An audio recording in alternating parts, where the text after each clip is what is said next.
Hello everyone and welcome to the beginning of the 12 Days of Deltarune. Today I'm going to be talking about some of the clips from Twitter.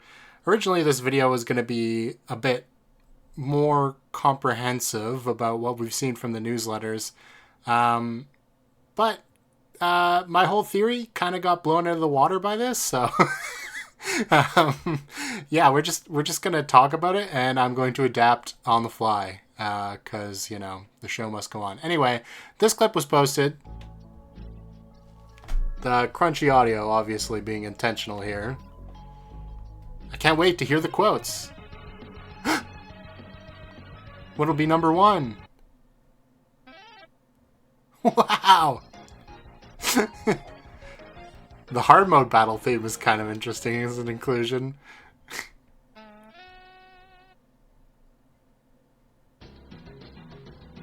And then this is the actual battle theme they have in the newsletter, or the sweepstakes. Alright, that's versus Susie. And then Metaton Neo.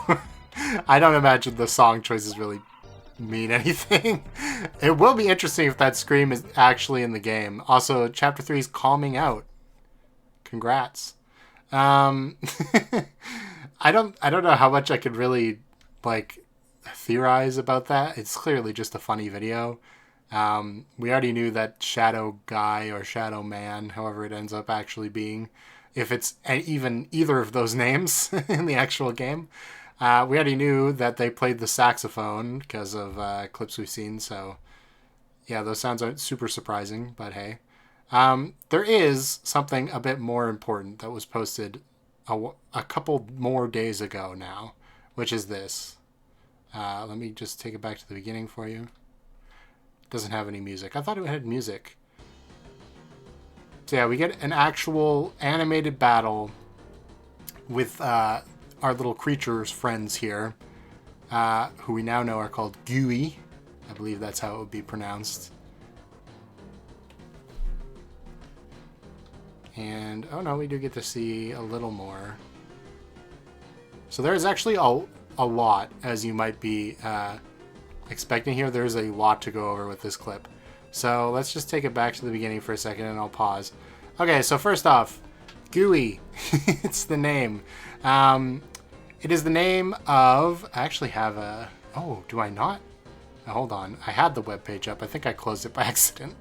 Okay, here it is. This is from Britannica.com.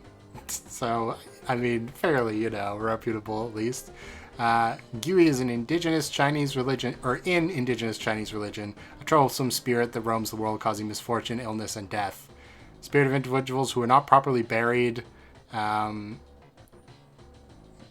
malevolent, yeah. Okay, this is the important part. Numerous protective rituals and talismans were devised to ward Guei away from the family abode. And the main entrance is usually screened by a protective shadow wall.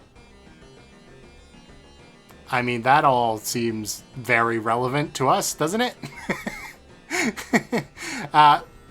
Probably first off and most importantly, these things are clearly shaped like a talisman, right? The head bauble I'm not so sure about. It's what we're kind of thinking might be like an incense burner or something, which would go along with this.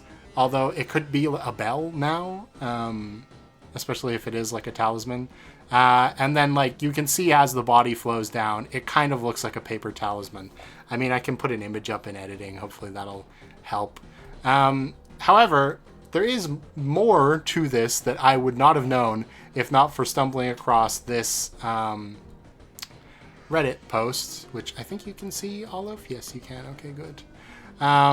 So, a big shout out to 2,000 Pringles, all 2,000 of them.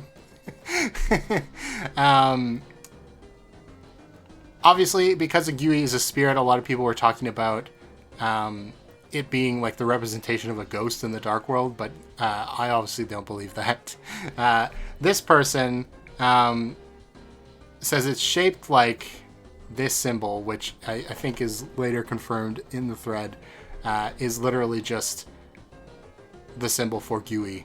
And yeah, if you compare them directly, like saying it and then looking, you can see like the cross over the face, the long tail coming out of the back, and then the sort of like sloped claws. Yeah, that makes sense. It's even got the little like flit at the top, so that's clearly intentional. And they theorize that it is it's a literal manifestation of the letter that it is speaking here.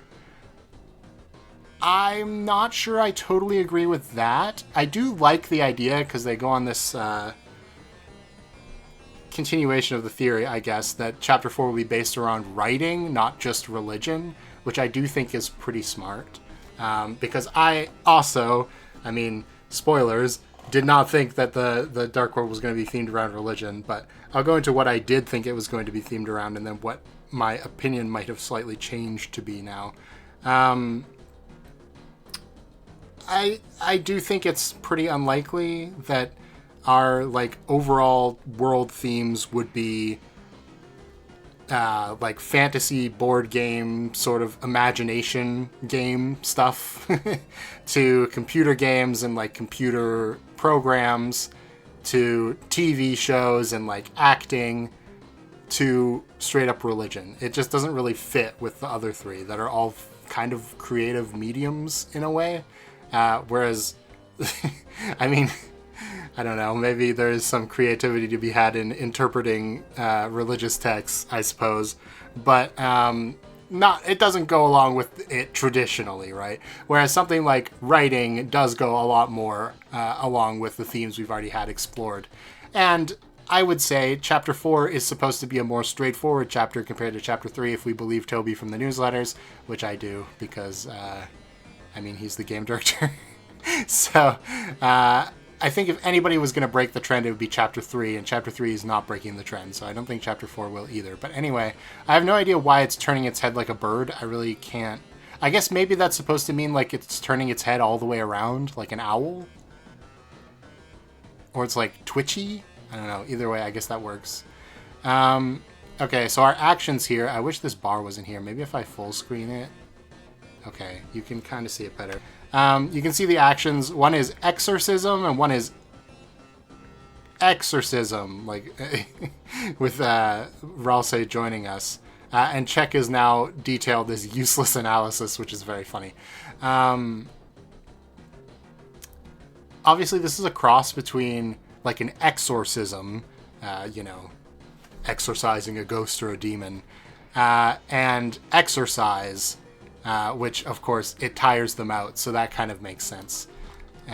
Why? Why would it... Okay, hold on. I pressed the space bar to play the video, and it kicked me out of full screen. Okay, Susie, in her actions, you can see that her ultimate heal has just turned into heal, so I'm guessing that'll probably be some sort of plot development in Chapter 3, although it could be this Chapter 2, who knows. Yeah, okay, nothing really there. Everyone encourage Guei to exercise. Yeah, see, you know. Susie told a story about the living dead. Yes. You know, I should maybe translate these just to see if they actually mean anything. Let me just do that and I'll get right back to you. Okay, are you ready for the incredibly deep lore we learned by translating those speech bubbles? The top one is just 3 O's. So it just says, woo, like a ghost. And the bottom one just says, I am ghost. So, you know, very, very useful to have spent my time doing that. Okay, so we can see this fire attack in motion. I was wondering if it was actually going to be like drifting fire or if it was potentially something else, but it clearly is drifting fire. And then they've got these, I guess maybe you could argue that these sort of diamond shapes aren't supposed to be necessarily diamonds, but like a manifestation or a representation rather of their like claws striking, you know, because they like drag across the screen. It kind of makes sense. Yeah, and then we can spare them. And I think that's pretty much everything in this. So, okay. what was my theory going to be? Let me show you. Apparently I forgot to put my little VTuber thing on this, but it kind of makes sense because I would need to, it would be in the way probably anyway. Anyway, okay, so this is an image I made compiling all the images we'd seen of Chapter 4 so far. Now, some of these, it's arguable whether they're in Chapter 4 or not, specifically this chair here. But I want to go over everything I was going to say, and then I'll talk about how I think my opinion has changed slightly. So, first off, probably the most important sort of revelation with this is that to buy or not to buy, and of course we had that Valentine from the mysterious somebody who's probably not Gaster, but a lot of people thought he was Gaster right away, who says goodbye in this very specific way, which means that character will probably be some sort of shopkeeper, which, to be fair, we've only had 4 shopkeepers. I forgot about the robots. But all of them have been fairly important so far. I mean, one of them is Spampton, who's a secret boss. One of them is Sham, who's probably maybe a secret boss at some point. One of them is Rule's Card, who's become basically a main character. And one of them is those little robot guys who followed us around for the whole chapter. And so, I mean, they're all pretty important. Oh yeah, and I guess there's Swatch, too. Forgot about Swatch. Swatch isn't that important. So, I don't know. Anyway, there's should probably be a reason why Toby has introduced us to this character early through the Valentine's newsletter. I would not be surprised if image_friend ends up being this mysterious shopkeeper person. Anyway, there's not a whole lot else going on with these dialogues, although I am kind of wondering, now that we've seen that Guei speaks in Chinese characters, if Inferno over here is actually dialogue related to them, because I kind of assumed it would be. But I don't know. Okay, maybe we were just given the English version for these translation logs. That would make sense. So other things we have in Chapter 4, you can see in this Jockington grows the beard section, this floor pattern here, which looks very similar to the pattern on this broken glass, which makes me think maybe not exactly the same area, but definitely the same sort of vibe with the chapter. The really confusing thing about this chapter, now that we didn't know more about Guei, because that was the most confusing thing beforehand, is this image of Noelle in the closet with all the Christmas decorations. Because, like, if we take out the Christmas trees, which also come from that same update, everything else kind of makes sense. Like, okay, we're in the church, probably, almost definitely now. We've got these, like, shadowy figures with the Deltarune symbols on this glass at the top. We've got the sort of, I guess, regal-looking cup soldier, maybe. We've got Jockington grows the beard, which kind of looks like graffiti, like the cool S, which would be, you know, in the church because it's a place where people gather. And then we got, like, a ghost. And yeah, okay, all of that kind of goes together with the church. But how does Noelle in the closet with a flashlight with Christmas decorations fit into all of this? And my original idea, let me see if okay, this was supposed to be to help represent everything I just said. Plus the Book of Hymns, which I think could be a fun addition if there's a Book of Hymns in the Dreamer House. It might be a character we'll meet in Chapter 3.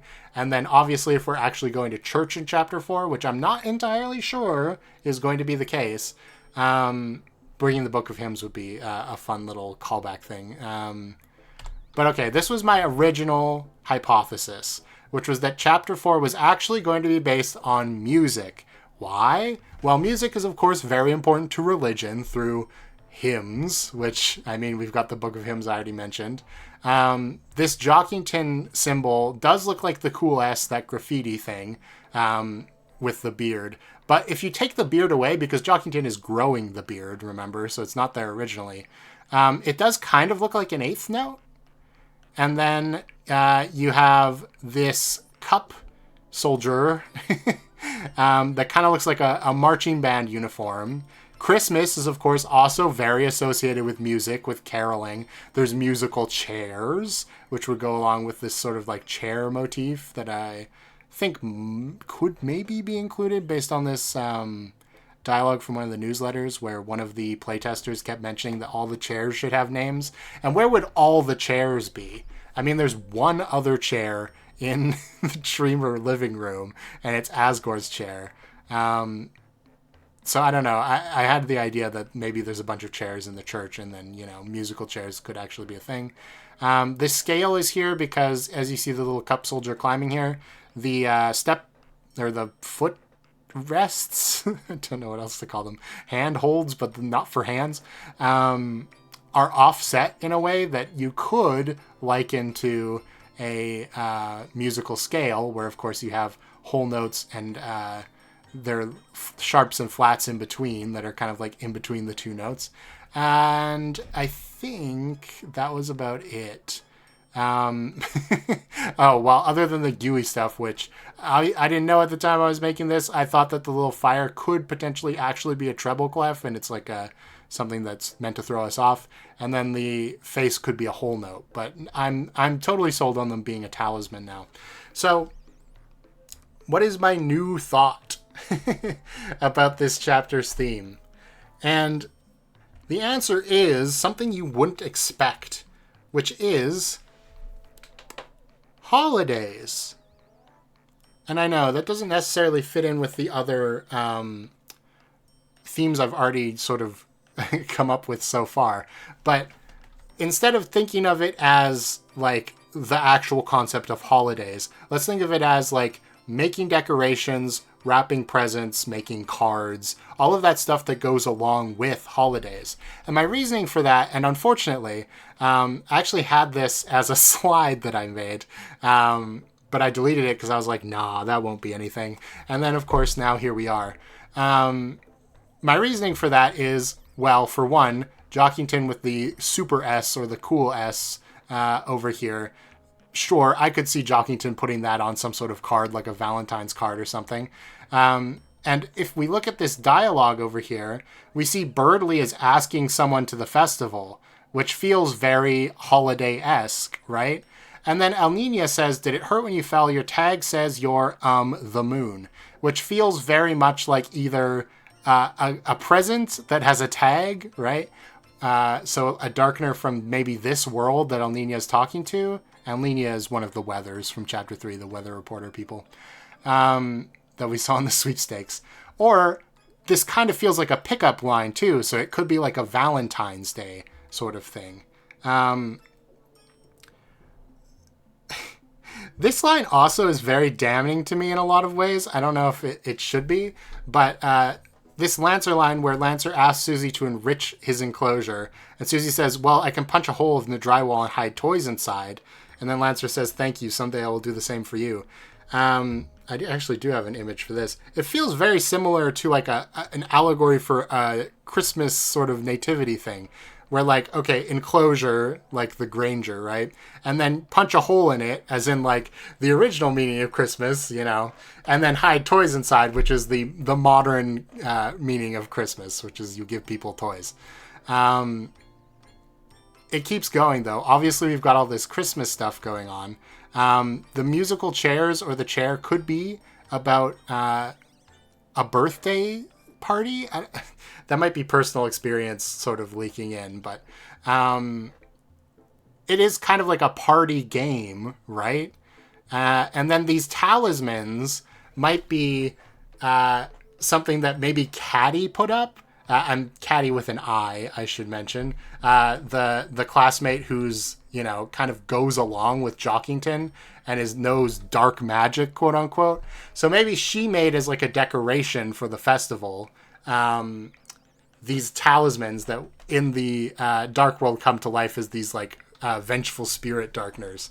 And I still don't really have a great explanation for this like darkened section, other than it's like literally we're going darker than dark in this chapter. And in that case, I don't really know what I could even say about it. But I think the idea of like arts and crafts maybe to go along with decorating the church for the festival could make a lot of sense. There is one more thing I've got to show you. Well, actually, there's two more things that help support this. So we're back on the Britannica website. And if you'll notice, in the related topics for the Guei is the Hungry Ghost Festival.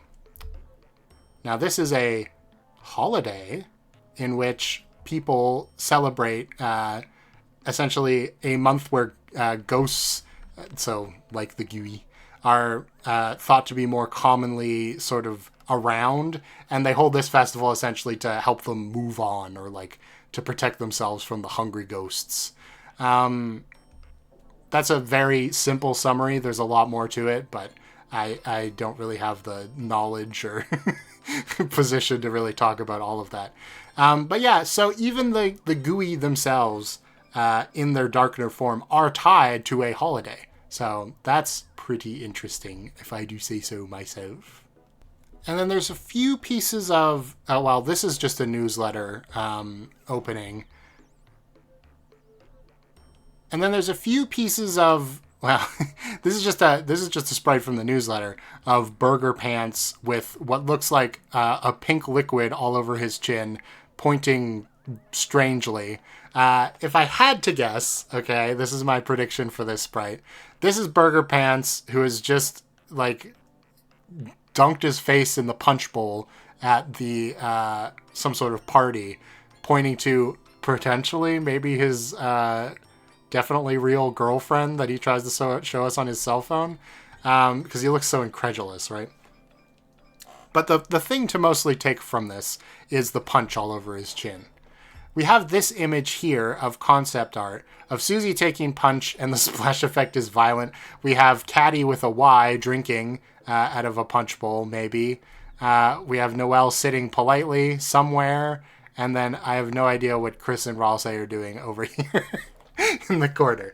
But all of this sort of leads towards some sort of party happening, right? Oh, that's actually... I thought I had one more image. No, okay. It all came together in this image. I thought there were two of them. But my point is, this is kind of overlapping into my Chapter 4 predictions video, but, you know, if you want to see more, you'll have to watch that one. My theory for Chapter 4 is we are going to go to the church service early in the day, which is after Chapter 3. So that's going to be like the end of the Chapter 3 hometown segment, is going to the church. There'll be a short sort of like service or whatever, so we get acquainted with Alvin a bit more, because he might be important, who knows. As well as we introduce that all of the students are in one place. And then, because the festival is coming up, and I think we're going to meet the mayor in Chapter 3, I think it would be interesting if the kids, because it's the weekend now, get delegated to help decorate the church for some sort of festival activity, if this punch bowl is to be believed, like a dance, let's say. And it's through, like, while we are decorating the space here, that is when we have this image, hold on, I'm going to disappear, but of Noelle in this closet with all these Christmas decorations in Chapter 4. When you're looking for decorations, but all the decorations, maybe they're all Christmas themed. So therefore, you know, in order to actually represent the festival and not just make it look like it's Christmas, you have to make your own decorations. We get a short little scene, and then a dark world is open somewhere in the church, and we enter it, potentially with Jockington and Caddy this time, as well as maybe Birdley and Noelle are there, but in Birdley probably in a less significant role, considering he could not be there. And that'll be Chapter 4, is we've created all of these Darkeners. So it'll really give us, you know, if my overall theory about creating, like, the creative process being a very important role to Dark Worlds, and, like, you know, the Darkeners being brought to life in a very specific way, this could be a great time to show that, based on, you know, everybody who's going to be in it. So yeah, that's my thoughts on all the stuff coming out recently. I'm sure there will be more during the 12 Days of Deltarune. They probably won't be in a huge video like this, but seeing the Guei and figuring out what it was is the sort of straw that broke the camel's back on me having this new theory. So I just kind of had to spill all that on you.